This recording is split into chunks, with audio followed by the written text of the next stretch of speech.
한국 인터넷 커뮤니티에서는 다양한 공포 이야기가 많이 공유되고 있으며 이러한 이야기들은 우리의 상상력을 자극하고 짜릿한 긴장감을 선사합니다. 여기서는 그런 공포 썰 중 하나인 밤길에서의 이상한 경험에 대해 길게 풀어보겠습니다. 그날 밤은 다른 평범한 날들과 다르지 않게 시작되었다.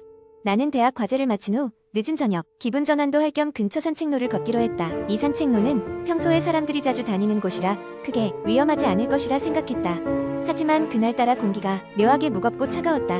가로등에 따뜻한 불빛이 길게 늘어져 있었지만 그 사이사이에 있는 어둠은 마치 무언가를 숨기고 있는 것 같았다. 걷다 보니 어느새 주변은 정적에 휩싸였다. 흔히 들리던 풀벌레 소리나 바람의 나뭇잎이 스치는 소리조차 들리지 않았다. 이상한 기분이 들어 발걸음을 서둘렀다. 그때 뒤에서 인기척이 느껴졌다. 분명 아까부터 따라오던 발소리는 나 혼자인 줄 알았는데 뒤돌았을 때는 아무도 없었다. 다시 걷기 시작했지만 몇 미터나 갔을까? 이번엔 아주 가까운 거리에서 낯선 사람의 낮고 가늘게 웃는 소리가 들렸다. 기분 탓이겠지? 라고 생각하면서도 심장이 점점 빨리 뛰기 시작했다. 내 걸음 속도가 빨라질수록 그 웃음소리도 더 가까워지는 것 같았다. 공포감의 주위를 둘러봤다. 길 양쪽으로는 빽빽한 나무들 뿐이었고 그 사이로 누군가가 숨어있을 수 있을 것 같았다. 어둠 속에서 무언가 움직이는 듯한 형체가 보였다. 떨리는 손으로 휴대폰을 꺼내 플래시를 켰다. 빛이 비추는 방향엔 아무것도 없었다. 하지만 여전히 그 소리는 계속 들렸다. 더 이상 이 길을 계속 걸을 수 없다는 생각이 들었다. 가까운 출구로 나가려는 순간 갑자기 휴대폰의 플래시가 꺼지면서 깜짝 놀라 떨어뜨리고 말았다. 주워들었을 때는 이미 모래와 흙으로 더러워져 있었다. 다급한 마음에 다시 켜보려 했지만 휴대폰은 작동하지 않았다. 지금껏 겪어본 적 없는 두려움이 엄습했다. 그때 멀리서 가로등이 하나씩 꺼지기 시작했다. 어둠은 점점 나에게로 다가왔고 나는 비명을 지르며 아무 방향으로나 뛰기 시작했다. 뛰면서 퍼뜩 떠오른 생각은 누구라도 좋으니 사람을 만나야 한다는 것이었다. 얼마나 뛰었을까? 앞에 작은 쉼터가 보였고 그곳에 있던 길고양이가 날 보고 놀란 듯 도망쳤다. 뒤를 돌아보니 가로등은 여전히 꺼져 있었고 아무도 보이지 않았다. 정말 아무도 없는 걸까 하는 두려운 생각이 뇌리를 스쳤다. 그러나 곧 둔탁한 발소리가 점점 가까워지고 있었다. 쉼터의 구석에 몸을 숨기고 조심스레 숨을 죽였다. 다시 그 웃음소리가 이번엔 바로 근처에서 들려왔다. 너무나 가볍고 희미하게 마치 귀속말처럼 들리던 그 소리는 곧 사라졌다. 나는 다급히 부모님께 전화를 걸어 이 상황을 설명하려 했지만 전화기는 연결이 되지 않았다. 이런 경우를 대비해 위치, 정보를 가족과 공유했지만 공포에 질려 그 사실을 순간 잊고 있었다. 정말 내가 여기서 무슨 일이 생기면 아무도 모를 거라는 생각에 무언가를 해야 했다. 다시 방향을 잡고 정신없이 뛰었다. 그리고 얼마 지나지 않아 어느새 산책로의 출구에 도착했을 때 가로등이 다시 하나씩 켜지기 시작했다. 그와 함께 듣던 소리들도 조용해졌다. 숨이 목에 걸린 채로 출구를 나가자마자 가까운 편의점으로 달려가 안도의 숨을 내쉬었다. 편의점의 밝은 불빛이 마치 악몽에서 깨어난 사람에게 현실임을 알려주는 듯했다.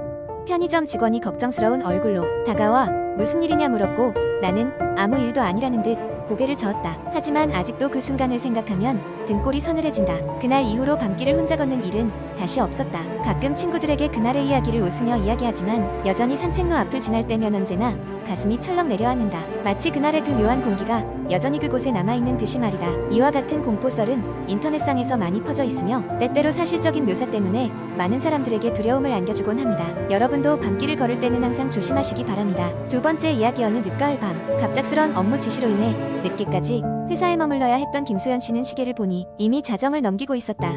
평소에 일찍 퇴근하던 그는 사무실에 혼자 남아있다는 사실에 조금은 불안함을 느꼈다. 주위는 적막했고 컴퓨터 화면에서 나오는 미약한 빛만이 방안을 아련하게 비추고 있었다. 업무를 마무리한 그는 노트북을 닫고 가방을 챙기기 시작했다. 사무실을 나서려던 찰나 갑작스런 싸한 느낌에 몸이 얼어붙었다. 뒤를 돌아보니 아무것도 보이지 않았으나 기묘하게도 누군가의 시선이 느껴졌다. 그는 이를 무시하며 서둘러 사무실을 나와 주차장으로 향했다. 주차장으로 가는 길목은 사람 하나 없이 조용했다. 수연 씨는 발걸음을 재촉하며 어서 빨리 차에 타고 싶었다. 그런데 정막을 깨는 휴대폰 벨소리가 울리기 시작했다. 화면을 확인해보니 발신자 표시 제한, 순간적으로 오한이 일었지만 혹시나 하는 마음에 전화를 받았다. 여보세요? 그러나 아무 대답도 들리지 않았고 오직 정적만이 흐를 뿐이었다. 수연 씨는 불쾌함을 느끼며 전화를 끊고 걸음을 재촉했다. 차에 올라타 엔진을 켜며 하이힐 소리가 들려오는 것을 느꼈다. 주변을 둘러보았지만 아무도 보이지 않았다. 머리카락이 서늘해짐을 느낀 그는 서둘러 차를 몰고 그곳을 빠져나갔다. 집으로 가는 길은 평소보다 더 길고 어둡게 느껴졌다. 집에 도착한 그는 문을 잠그고 혹시나 하는 마음에 집 안 곳곳을 점검하였다. 아무 이상이 없음을 확인한 후에야 그는 안도의 한숨을 내쉬고 침대에 누웠다. 하지만 침대에 누운 순간 다시 그 싸늘한 감각이 돌아왔다. 이번에는 더욱 선명하게 마치 누군가가 그의 침대 끝에 앉아있는 듯한 느낌이었다. 깜짝 놀라 몸을 일으켜 주위를 둘러보았지만 아무것도 없었다. 그렇지만 분명히 무언가 잘못되었다는 느낌은 계속되었고 결국 그는 밤새도록 잠을 이루지 못했다. 다음날 아침 피곤한 몸을 이끌고 일어났을 때 침대 커버에는 자신이 보지 못했던 오래된 얼룩이 새롭게 눈에 띄었다. 그날 이후로 수연 씨는 집에 혼자 있는 것이 점점 두려워지기 시작했다. 그리고 매일 밤 같은 시간이 되면 침대 끝에 그 싸한 느낌이 어김없이 찾아왔다. 친구들에게 이 이야기를 털어놓았지만 모두 그저 과로로 인한 스트레스일 뿐이라며 대수롭지 않게 말했다. 그러나 본인만은 그 이상이란 걸 직감하고 있었다. 며칠 후 그는 일을 마치고 집으로 돌아가는 길에 흥신소에 들러 누군가 그를 감시하고 있는지 알아보았다. 탐정은 그의 이야기를 듣고 조사에 착수했다. 그리고 며칠 후 충격적인 결과를 전해주었다. 그의 집은 예전에 끔찍한 사건이 있었던 장소였고 당시 집주인이 아직도 종종 보인다는 소문이 돌고 있던 곳이라는 사실이었다. 이 일을 계기로 수연 씨는 그 집에서 나오기로 결심하고 이사를 준비했다. 이삿짐을 싸며 문득 한 달 전 처음 그 기묘한 감각이 느껴지던 날이 떠올랐다. 그날은 다름 아닌 그 사건의 기일이었다는 것을 깨달은 순간 이루 말할 수 없는 소름이 온몸을 휘감았다. 수연 씨는 결국 그 집을 떠났지만 그 후로도 가끔씩 길을 걷다가 혹은 어두운 방에서 처음 그 시선을 느꼈던 순간을 떠올리며 등이 싸늘해지는 경험을 하곤 했다. 그리고 남들이 알 수 없는 한 가지 확신을 갖게 되었다.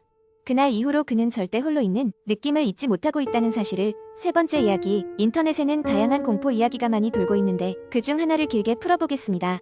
이 이야기는 예로부터 전해 내려오는 도시 괴담에 기초하였으며 상상력을 자극할 수 있는 요소가 많습니다. 그러므로 편안한 환경에서 읽기를 권장드립니다. 대학교 시절 나는 서울 외곽에 위치한 조용한 마을에 위치한 작은 원룸에서 살았다.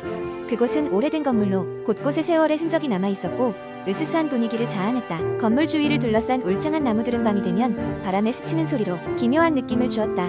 그때까지 나는 그곳이 단순히 낡은 건물이라고만 생각했다. 어느 날 밤 과제 때문에 늦게까지 공부를 하다가 잠이 들었다. 갑자기 바람에 흔들리는 창문 소리가 들려 깨어보니 새벽 2시쯤이었다. 다시 잠을 청하려던 찰나 문 밖에서 발소리가 들리기 시작했다. 나는 순간적으로 한기가 느껴졌고 그 발소리는 점점 내 방 쪽으로 가까워져 오고 있었다. 당시에는 이웃이 누군지 잘 몰랐기에 심장이 미친 듯이 뛰기 시작했다. 발소리가 멈추기도 전에 방문 손잡이가 서서히 돌아가기 시작했다. 깜짝 놀라 자리에서 벌떡 일어나 문을 잠글까 고민했지만 무슨 이유에서인지 나는 몸이 움직이지 않았다. 그리고 그 순간 문 너머에서 들리는 낮고 불안정한 목소리가 귓가에 울렸다. 여기 누구 있나요? 나는 공포에 휩싸여 대답할 수가 없었다. 그때 손잡이의 움직임이 멈췄고 마침내 그 발소리는 다시 멀어져 갔다. 이후에도 침묵이 이어졌지만 나는 너무 겁에 질려 잠을 이룰 수가 없었다. 다음날 아침 나는 이웃들에게 어젯밤의 이야기를 해보았지만 그들 중 누구도 그런 소리를 듣지 못했다고 했다. 그들은 이 건물에 이상한 일이 가끔씩 있다고 속삭였다. 며칠 후 같은 시간대에 또다시 그 소리가 들려왔다. 이번에도 그 발소리는 내 방 앞에서 멈췄고 다시 손잡이가 서서히 움직였다. 이번에는 용기를 내어 누구세요? 하고 외쳤지만 대답은 없었다. 나중에서야 나는 그것이 단순한 사람의 발소리가 아닐 수도 있다는 생각이 들었다. 이후로도 몇 달간 주기적으로 같은 현상이 반복되었고 나는 점점 지쳐갔다. 몸과 마음이 지쳐갈 즈음 우연히 건물 관리인에게 이 이야기를 털어놓았다.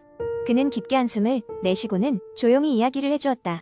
이 건물은 사실 오래된 병원 자리 위에 지어졌어.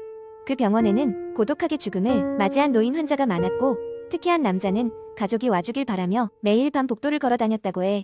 그 이야기를 들은 후로 나는 밤마다 복도를 걸었던 그 영혼이 방문자일 거라 확신하게 되었다. 그래서 나는 한밤중에 방문이 열리지 않도록 작은 종을 걸어두었다. 그 후로 발소리가 들려도 손잡이는 움직이지 않았다. 어쩌면 종소리가 그가 이제 쉴 수 있다는 사인을 준 것일지도 모른다. 그 사건 이후로 나는 그 원룸을 떠났고 다시는 그곳으로 발을 들이지 않았다. 하지만 가끔씩 소름 돋게 하는 한밤중의 발소리와 손잡이의 찰나의 움직임이 떠올라 아직까지도 쏘스라치게 놀랄 때가 있다. 이 이야기는 내가 겪은 가장 기묘한 경험으로 남아있으며 인터넷을 통해 항상 전해 내려오는 한국의 유명한 공포 사연 중 하나로 자리 잡게 되었다. 이 글을 읽는 당신도 혹시 밤중의 복도를 지나는 발소리를 듣게 된다면 누군가가 쉬지 못하고 떠도는 영혼일 수도 있다는 것을 기억해 주길 바란다.